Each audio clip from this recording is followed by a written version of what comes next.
Hello and welcome to episode 81 of the Rollo and Slappy Show. Today is March 5th, 2018. I am Rollo McFlugel, and with me is Slappy Jones 2, and we are both at McFlugel.com. The show notes page for this episode is McFlugel.com/81, where you'll find links to things we talk about, and as well as ways to subscribe to us and find us on social media and all that good stuff. So I'm going to hand it right over to Slappy, and he's going to introduce our episode topic. Hey, Rollo. Thanks, everyone, for joining us on the Rollo and Slappy Show. Today, we're going to get right into it and talk about Thaddeus Russell. Recently, it was his episode 43 of the Unregistered podcast. He had Dave Smith on his show. Now, Thaddeus Russell is a postmodernist and a very smart guy and a very interesting guy. He's a guy I often listen to. He challenges the way I think. He makes me think through things a little tougher, a little harder, and you should check him out.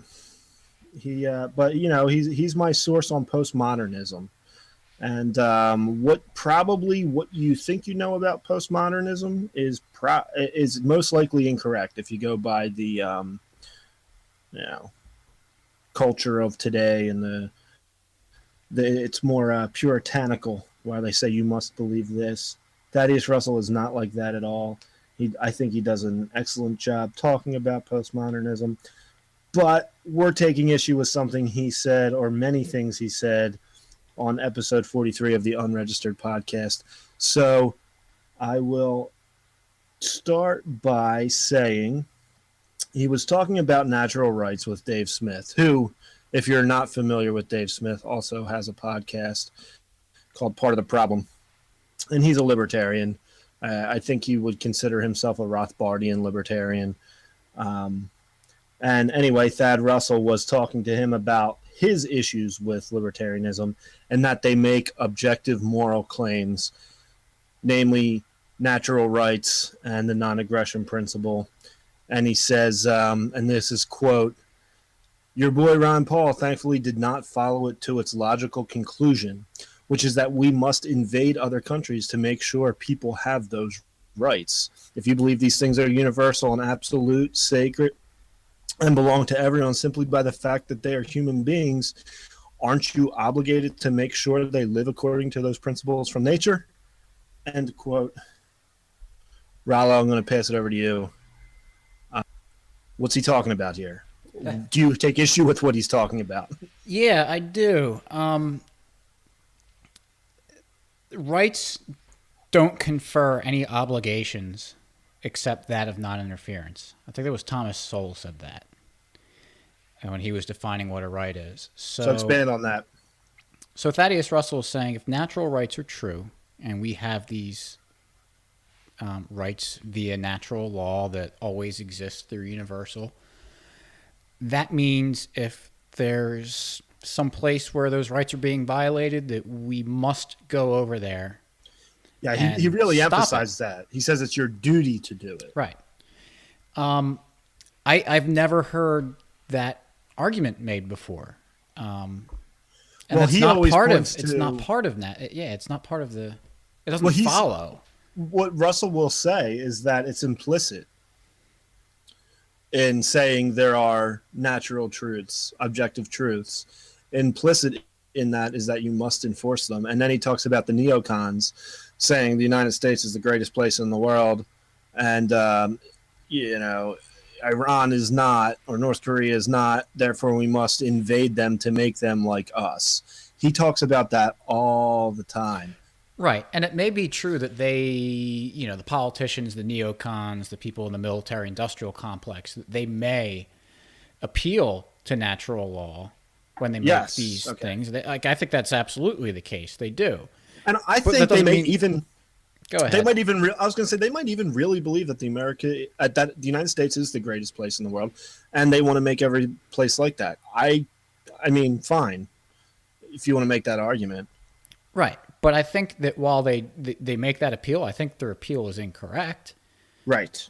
And that's the big thing. Just because someone uses natural law as a justification to do something doesn't mean that they're actually applying it correctly. That'd be like saying, well, I think we need to go to war. Well, why do we need to go to war? Well, because the sky is blue.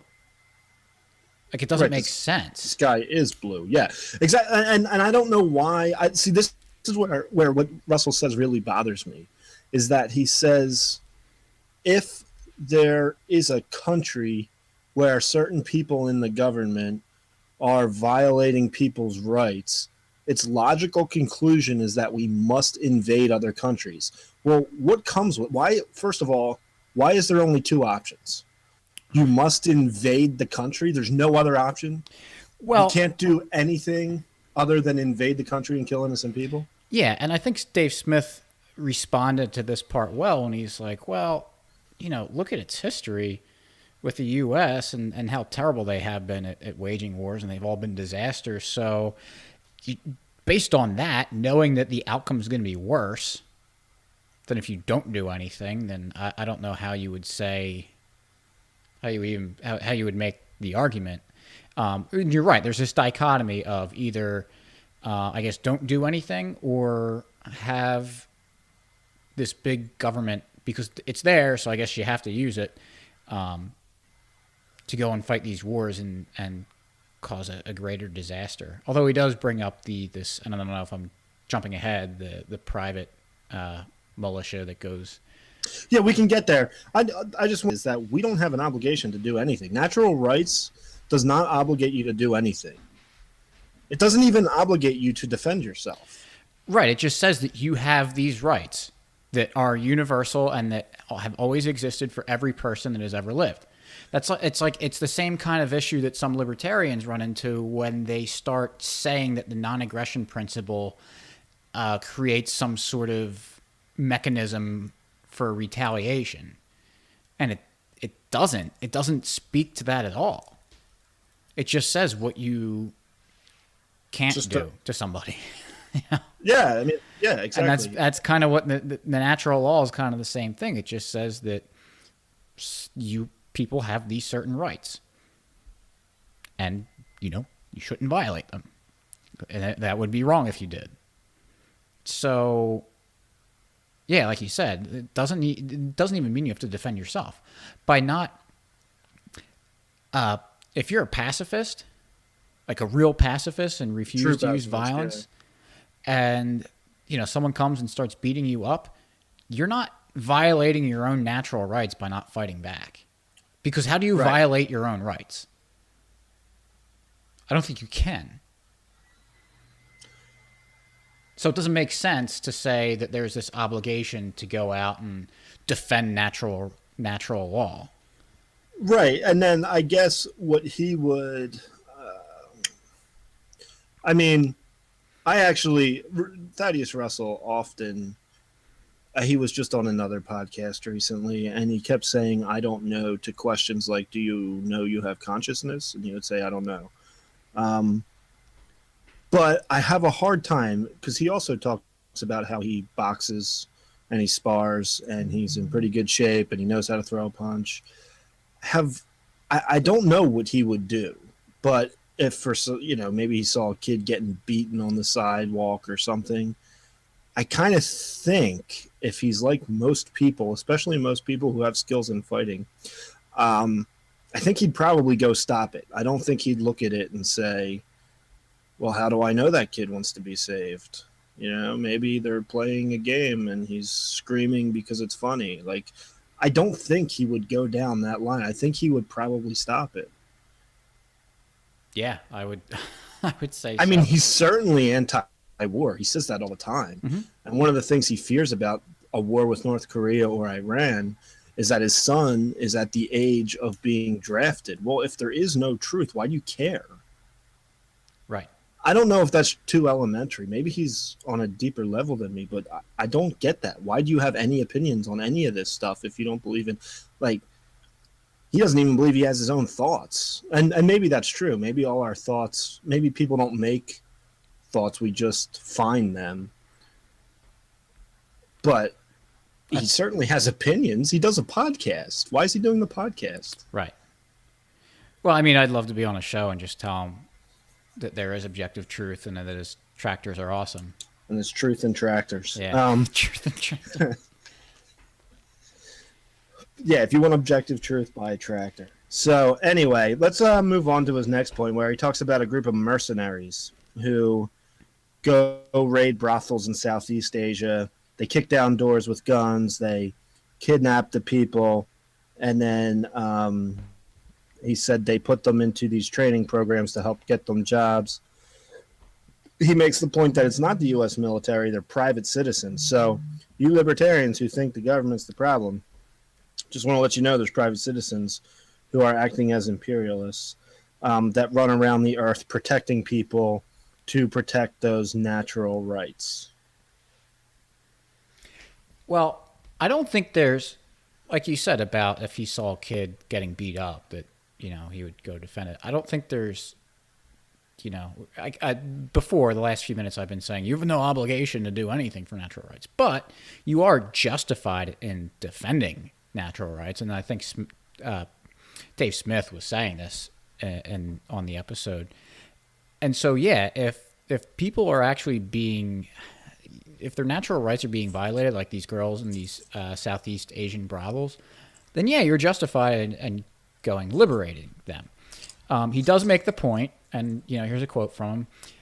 And I don't know if they've killed anybody, but they're literally kicking down doors with guns and making everyone line up against the wall, and they take all the women out. And the women, as far as I know, didn't ask for this. Maybe some of them wanted it. Who knows? But that's my point. We don't know what they want. End quote. And I think that's a fair point. I don't know much about the Southeast Asian brothels or I was this going to group say of the same. I don't know ex-military guys. So, if you're going to just kind of ask me that question with that piece of information, that there's brothels, and is it, are you justified in go and liberate them? I would tend to say no, because, being a prostitute doesn't violate natural law, if we want to go down, that line of arguing. So just that by itself, I would agree. But you brought up an interesting point before we were talking about this before we started recording, and you did a little bit of research in it. And so you want to talk about that? Because it really kind of changes things. Yeah, I mean, I don't know. I don't know what group he was talking about because he didn't name it. But I did do just a little Googling and found some articles about a group that does that, mercenaries who go to Southeast Asia. And, this is one article here that I'm looking at. There's a couple of them. And so maybe they're cherry picking examples. But they say they saw 10 and 11, they were taking 10 and 11-year-old girls out of these brothels. I mean, that kind of changes it a little bit. Yeah. And, one thing that is interesting about this is there's prostitution in the United States. Pretty much, I mean, I would say in every city, certainly every major city, and probably in most towns. But these mercenaries aren't going there. They are going to these places where they're saying they're taking kids out, at least many kids, if not all. I don't know. It doesn't say they were all kids or not. I mean, does that change things? And why would they go to Southeast Asia to do it instead of New York City or Philadelphia or LA, where there's prostitutes? You can find them if you want one. Right. So I guess what my point in saying that is there must be a reason they're going there. I don't follow that news. I don't know what's going on. I don't know if the Southeast Asian prostitution problem, in quotes, that is voluntary or not.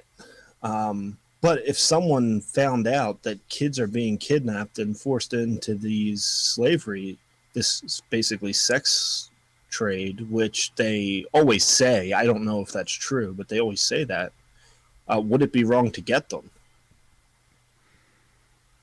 Yeah. I don't think it would be. Right. And I think the point of bringing this up is that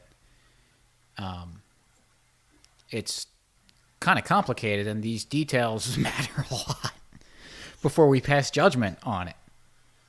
Right. And so one thing Dave Smith said to him, he asked him point blank, do you think slavery is immoral? And he said no. And he said, less than 1% of the people who ever lived on this earth think slavery is immoral. It used to be considered natural until about 2 minutes ago in human history. So people considered it natural, and now they don't. So how do I know if slavery is wrong or immoral? Do you have any thoughts on that one? Yeah, I think that's not a good point, because as human beings progress throughout history, we accumulate knowledge, and so it must be the case that overall we're going to be more correct as time moves on about things, because we're able to observe things more, we're able to collectively put more thought into things and figure stuff out. Like slavery is, I think, a pretty good example of it.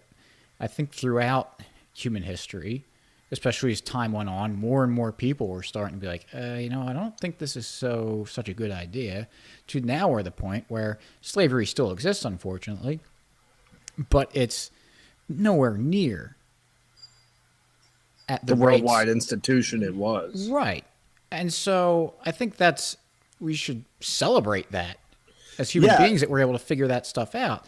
And also, if you look at a little bit of astronomy, where for the longest time, everyone thought the Earth was the center of the universe until at some point. And that was point, considered science. Right, yeah. I mean, it was, right? Yeah, absolutely. And now we don't say that. Mm-hmm. In fact, and that's a point Thaddeus Russell will, I don't know if we'll use that specific point, but he'll say that the science changes every couple generations. So how do we know it's true? I agree with him there. Right. But actually, the thing is, the truth of it, or whatever it is, how we understand it as people might change. And if you want to call that the science, that changes. But what is actually happening does not change. Right. We're just recognizing, human beings are just finally recognizing what's correct. Right. I would say we're continually working toward the truth. So something we talked about before, and this is a point that Thaddeus Russell brings up. He claims, and I have no reason not to believe him, that they found some planet somewhere where gravity doesn't work the way it does on Earth. And so maybe we're wrong about gravity. Fine. Maybe gravity works different than we know it. But at one time they thought things fell because it's heavy. Now we have another theory, and it kind of works better for whatever these scientists are doing. So I would say we now know for sure that things don't fall because they're heavy. Yeah, and even if you want to talk about gravity and get really technical about it, gravity is a theory. It's not law. So there's an acknowledgement implicit in the fact that it's not considered a law, but a theory, that we're not saying that it can't ever be proven wrong. Right. We're just saying that as of now, with the information that we have, based on the information we have, we haven't been able to figure it out. A law would be saying that we know this is the case, and we know it cannot be proven wrong.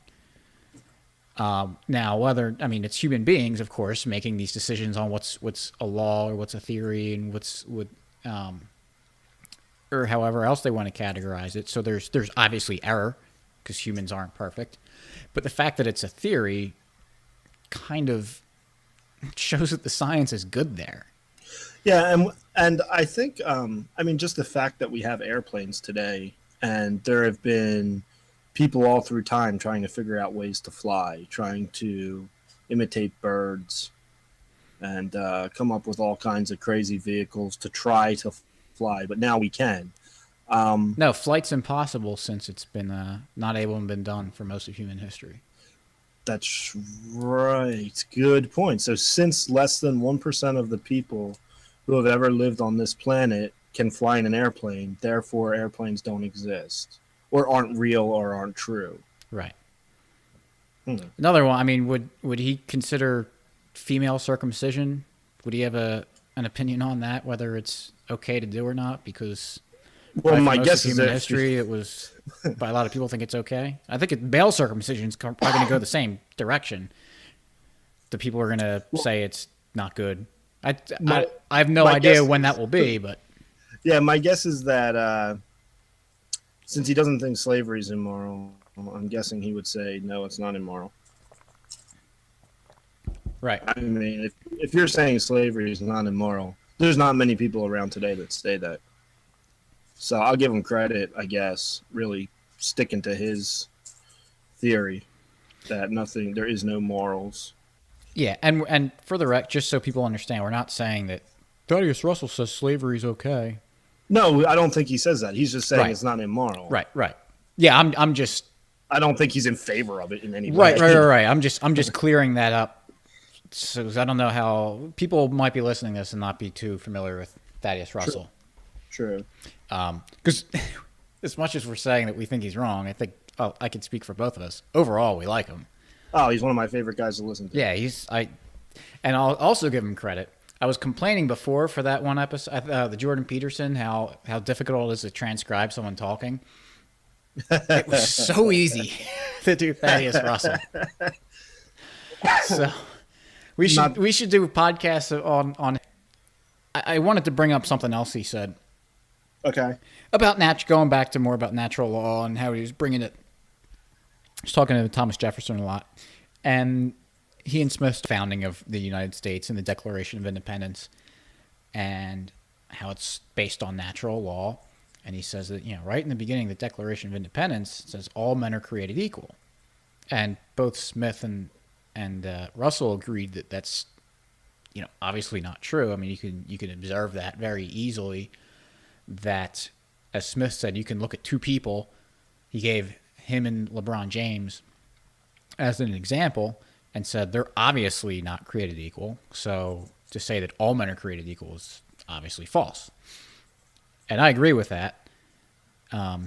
Except, and I'm not one to governments anything and the states, state does anytime. but I think you should be correct about how you criticize it. And I think to criticize that line from the Declaration of Independence the way that Russell's criticizing it is, I mean, what are the next few words after that? All men are created equal. It's endowed by their creator with certain inalienable rights. So the point of that was not egalitarianism, that everyone's equal, like everyone's created. It's that it's appealing to this idea of natural rights through natural law, that everyone has these rights. Everyone has certain rights, that among these are life, liberty, and the pursuit of happiness. Right. Now you can debate whether those natural rights exist or not, which, Russell obviously doesn't agree with natural law, so that's fine. But I think it's unfair to kind of cut that quote off when it made it seem like it's talking about something completely different. And another thing he went on in this is he said, then if you go down a couple of lines later, it says you have a duty to overthrow these despots. And then he says, who has a duty? What despots? The United States is going around and doing this, in Yemen. And but even now, Raul and I are not constitutionalists, but even constitutionalists, I think many of them would say, yeah, but that's going against the Constitution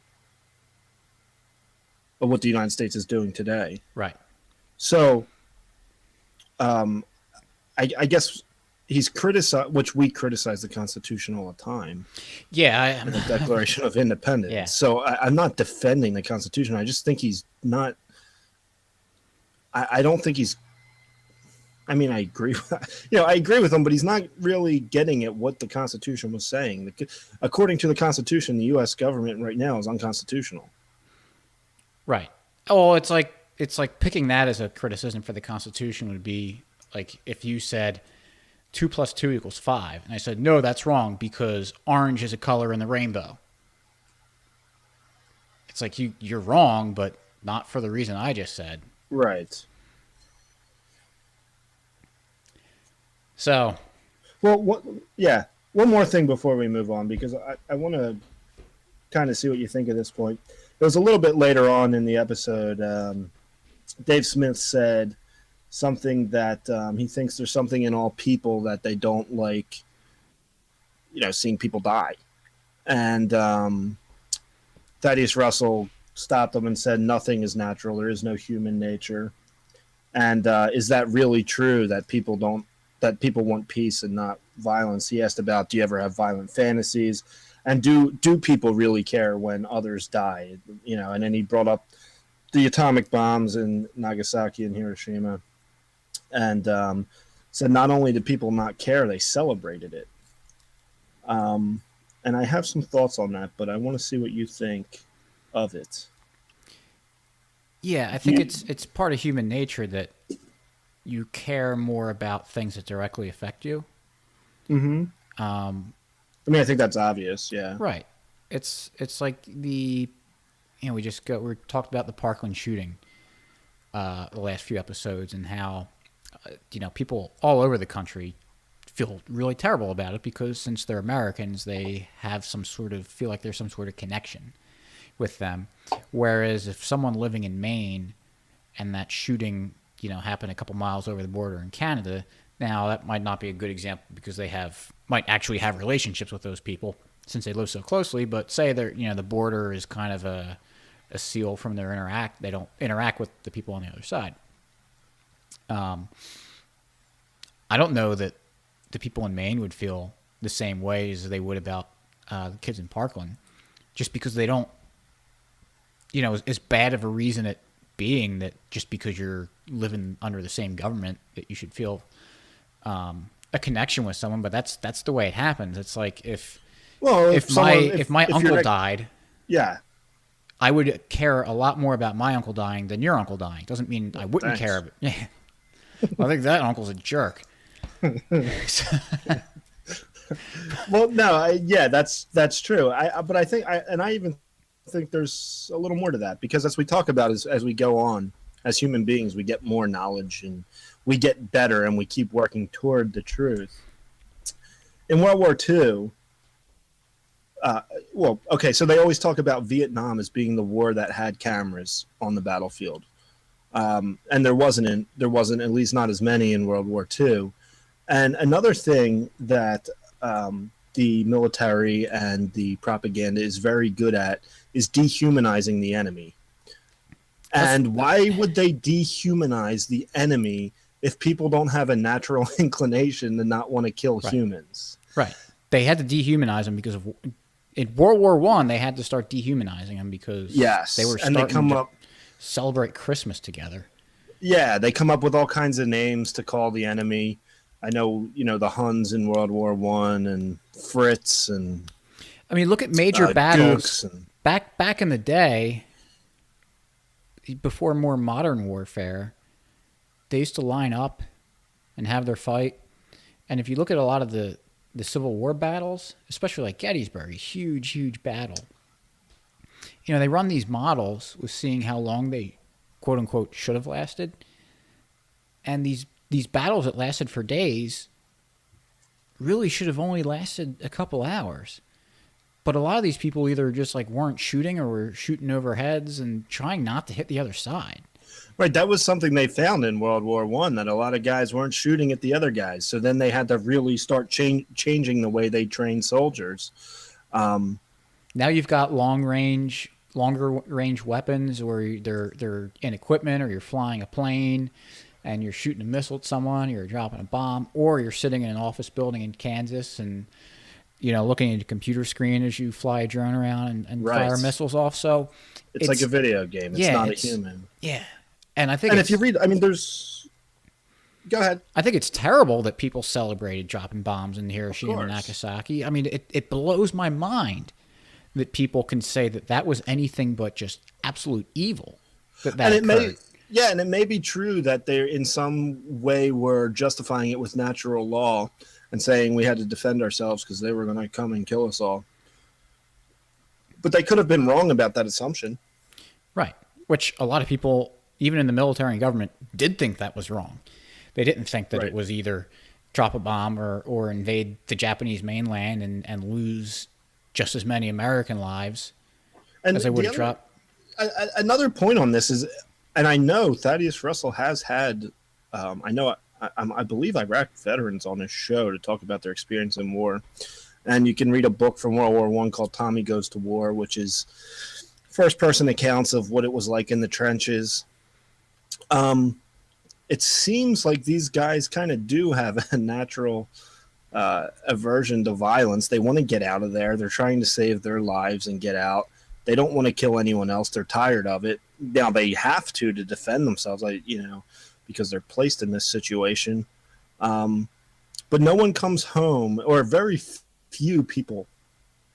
Maybe I'm wrong. I don't know. I think most, at least the soldiers I've talked to, the vets I've talked to, they come home and they're not. Most of them don't brag about it and think it was fun. I'm sure there's some. There might even be many, but a lot of them don't. And if they're trained to kill and they believe they should be there and they do it and then have second thoughts about it, what is that second thought? Yeah, it's that I killed someone that I shouldn't have. Right. So if there's no truth and you've been trained to do it and you were told you had to do it, why do they have regret? Mm-hmm. Many of them, when they come home, when they think about it, when they have time to reflect about it. Right. And also, if you're going to say that there's not necessarily a natural inclination to be against death because people celebrated dropping, atomic bombs in Japan, those same people, I guarantee you, would have aversions to death of their relatives, family, acquaintances, friends. So it's not that those people just didn't care about people dying. There is another factor in play. Right. That was enough of a factor to make them, adjust it on their subjective value scale of human life. Right. So yeah, I think it's yeah. Well, in summary, I'm not going to speak for Rollo, but I will speak for myself, in that I do believe there's an objective truth, and I believe we are out trying to find it, and people constantly are we're working as a human race toward that truth, and that's why things like mathematics, which I'm guessing Thaddeus Russell would say is just a construct. Numbers don't really exist; they were created, but they kind of work well together. And this math stuff has kind of helped society build bridges and fly airplanes that only 1% of the people who lived on this earth have gotten to enjoy. But it seems like there's some truth in it. Maybe those numbers do exist and we have to discover them, and this kind of math is all discoverable, much like a moral truth. If it were the case that there weren't like objective truths and that kind of stuff, then buildings would be falling down, planes would be randomly falling out of the sky. A lot of this technology, like your cell phone, would just not work a lot of times because it's based on. I mean, there's software now. There's calculations that you do for engineering something. It's not like it's not fluid what's going on. It's like once it's set and once you do it, that's what it is. And it's relying on all these principles and ideas foundationally to make sure it basically almost always works. I mean, how often does a plane just like fall out of the sky or there's a malfunction with something going wrong? I don't know. It's like I don't have the stat in front of me, but I've heard that like plane crashes, it's almost always human error that brings a plane down. Right. Now, I don't want to try to pretend that Thaddeus Russell hasn't heard these arguments before. I'm sure he would have some kind of response to it. I'm sure. But if it's anything like when he was on Patterson's show, he's just going to keep saying, I don't know. Well, I'd wager a bet that it's the first time he heard that tractors are an objective truth. Unless he listens to Bob Murphy. who listens to us, who Right. talks about tractors all the time. That's true. Still waiting on my my internet royalties Yeah, from Bob get some Murphy. acknowledgement from that. Yeah. Yeah. Come on. So, Well, you have anything else to add on Russell? no. I think just to reiterate. I mean, we. This is why one of the things we like about or at least I like listening about Tom, is that he makes you think and he makes claims, and you. I mean, I believe, and I have no reason not to believe, that he's a really genuine guy and is looking for he might not say this, but for truth, or trying to figure out the world. So I think these things that to talk about is very important and valuable. And I love getting in the weeds on stuff like this and talking about this, other than like the obvious, like, hey, should we go over and commit genocide in Yemen? Like, that kind of, Yeah. So, I don't want to say it gets old, but it's, Thaddeus Russell is also always willing to debate someone respectfully. oh yeah. And so he's fun to listen to for that. And he'll have conversations with anybody. The other thing is, despite us thinking that he's wrong about this, what his conclusions end up being, like his worldview, I mean, I think it's in line with what I believe. Generally, yeah. Like almost always. And any disagreements on it are really going to be minor. So very minor. Yeah. But I thought this was a good episode to talk about one of our disagreements that, in truth really isn't that big a deal, because we both come to the same conclusions generally. Right. So with that, do you have a free market story? Yeah, but I'll let you tell it. You want to talk about the anarchists invading Manhattan? Yes.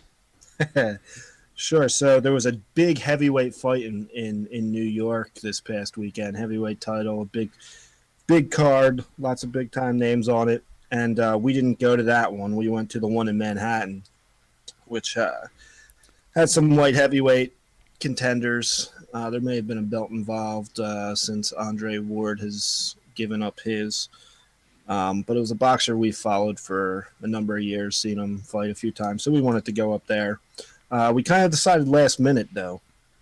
We talked about floating the idea during the week, and then we just decided, yeah, let's do it.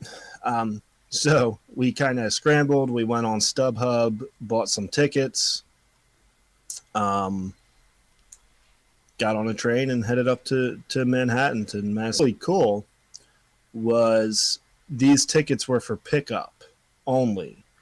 That could be kind of risky when you're buying something online. You have to pick it up from somewhere. So StubHub sets up little stores. It was on the corner of what street was it? I don't know, 39th and Broadway or something like that. I don't know. I was following you. I was not paying attention to anywhere. There was too many people around. And we were able to get our tickets there. We just walked right in. It was very easy. I showed them an ID. They knew it was me who bought them. They gave me the tickets. That was great. It was very easy to do. Then on our way to the venue, we were kind of hungry from our train ride from the Philadelphia area up to New York. So we stopped at a food cart. What did we get? Some gyros and Italian sausage, something like that. And we go up to the guy. I couldn't really understand what he was saying. Could you? No, because he was asking me what I wanted, and I would just randomly say yes or no to the question, because I had no idea what he was saying. I had no idea, but his food looked really good. Yeah. I wanted it. And it was good. And it was very good. And so we're standing at his cart, and there was a couple of us there, and we ordered quite a few things. So he makes all the food right there and hands it to us. But he didn't make it all at the same time. He made it one at a time and gave it to us. At any point, any of us could have took off running. But we didn't. We waited till the end, and we paid our money, and he was fine, and we got our food. So what's cool about that is, one, we last minute had to go. How far do you think New York City is from Philadelphia, miles-wise? 60, 70? I don't know, something like that. Yeah, we were able to do that on a whim. Well, from where I live, it's Even longer. yeah. But we were able to buy tickets, pick them up, get there, watch the fight, and the guy trusted. There must be something good going on in the market. He trusted that he would give us the food before we paid. If we took off, if you've ever been to Manhattan, it's crazy. There's so many people. My guess is someone probably would have stopped us if they saw us running with food from a guy and got us to pay for it. But he trusted that we would pay, and we were able to get really good food right outside the venue from a cart. Mm-hmm. Just pretty incredible. No one directed him to be there. No one told him what food he has to sell. Maybe there are licensing laws. I don't know. I know there are. I mean, it's New York City, so they're probably pretty lax about regulations. Yeah, there's not many regulations in New York City. But it was just a cool experience because he knows there's a lot of people walking the streets. They're going to be hungry, and it wasn't really that expensive. No, especially considering what it would have cost to buy something in Madison Square Garden. Right, exactly. Compared to what exactly. I think a soda was like $7 in the building. I think I bought a pretzel and a soda, and it was $12. Nice. And yeah, outside, what was the gyro? The gyro. Mine was $7. $7. It was pretty good too. Yeah. Oh yeah. It was excellent. Yeah. So that's the free market story. Yeah, you can even have those success stories in New York City. Yeah, believe it or not. So the show notes page for this episode is mcflugel.com/81. We'll have a link to this episode that we're talking about. Link to Russell's episode, yeah. And we started listening, if you want to skip to the part we were talking about, was about an hour and 12 minutes or an hour and 10 minutes into the episode. It's about a 2-hour episode, I think. It's a long episode, but I think it's worth listening to the whole thing. It's worth listening to, for sure. And if you're not familiar with Russell, I think it's worth listening to him in general. Yeah, brings up some good stuff. Yeah, and if you've got like the rotations of libertarian podcasts he's on a bunch of them. Yes. So he's in a lot of places. So we'll have that. We've got some of the transcriptions of what he was saying on there, so you can kind of read it. And then instead of listening to some of those parts. Also, there will be links to subscribe to our podcast on iTunes and Stitcher and YouTube, as well as subscribing to our email list for mcflugel.com, as well as liking us on Facebook, following us on Twitter, and checking out our link for Amazon.com, where you'll probably buy a lot of your stuff there. So just click through our link. No cost to you, but we get a commission for stuff you buy after clicking our link. So check that out. And thanks for listening. We'll catch you next week. Peace.